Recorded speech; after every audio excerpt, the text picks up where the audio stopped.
Hey everybody, welcome back to my channel and for another round of C.Dat.Guy review movies. My name's Christian and for this week we have Good Boys. I realize out of all the movies I've been reviewing so far, half of them are horror movies, and I think it's because I'm really starting to like the genre more consistently, but I want to assure you that I do watch more than just horror movies. Comedy has always been a subjective genre, whether it's a movie or a TV show or a stand special. What someone might find funny, another person might not. So it's really rare nowadays to find a comedy that everyone has generally seen and everyone has generally liked. There's only been a handful of straight up comedies that's been released this year, and I haven't been able to see Longshot. I didn't watch Stuber. The only one I was able to catch a few months ago was Booksmart, and I thought it was pretty good. But of course, not everyone has seen it. While everyone considered Booksmart to be the female version of Superbad, people are now saying that Good Boys is the kids' version of Superbad. So let's get to it. For me, the opening scene of a movie kind of sets the tone and pretty much tells you the direction it's going to go. And for a comedy movie, I think that's really important. So at the very beginning, we have Max, played by Jacob Tremblay, and his father, who I actually didn't know until the movie showed it was Will Forte. I always found him funny on SNL. And their interaction was great just because it reminded me of American Pie, and it already had me laughing. Then we have Lucas, who is played by Keith L. Williams, and Thor, not the Marvel character, played by Brady Noon, and they're best friends with Max, and together they make up the Beanbag Boys. Thor is kind of like the tough guy of the group who just wants to be accepted. Lucas is the sweet one of the group who just wants to keep the group together. And then we have Max, who is the leader of the group, and he's established as borderline cool, and all he wants to do is get his first kiss. And really what keeps the group united is a good old-fashioned friendship. Kind of like Stranger Things in a way. I couldn't really decide who was the funniest one of the group, just because throughout the movie they had several moments to shine. But if I was to choose the most relatable one, I think it would be Lucas, because in addition to being the sweet one of the group, he is the honest and the dorky one. I mean, they're all really dorky, but I don't know, that combination with Lucas, it really makes him lovable and really makes him the heart of the group. And also, I think he had the best one-liners of the movie because they're just things that I heard that I never thought I'd hear a kid say. And so overall, they had great chemistry and they had some pretty good character arcs. They're familiar. I know I've seen them before, but they're pretty good. I also really like the surrounding cast.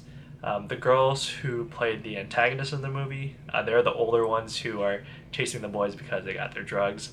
It's a really straightforward but funny storyline, and they had some comedic moments in there.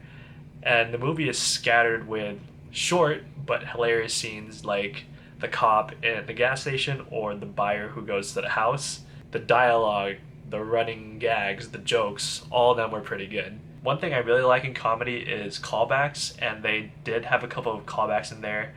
And when they showed up on the screen, it actually had me clapping with laughter, which I don't do too often unless I'm watching stand-up. So if a movie can make me do that, yeah, it's funny. While there were funny moments all around, a majority of the comedy, well, expectedly, stemmed from the fact that it's just kids being vulgar, and I had to think to myself, do kids these days really speak like this? Perhaps not all kids speak like this.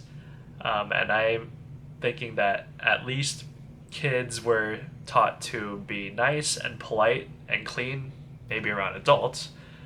But then when it comes to thinking about how do they interact in school, or how do they interact playing video games online, and after thinking about that kind of language I hear, yeah, I do think the dialogue is realistic. Don't get me wrong, it's not like I haven't heard this much profanity in a movie before, but to me, cussing in itself isn't comedy.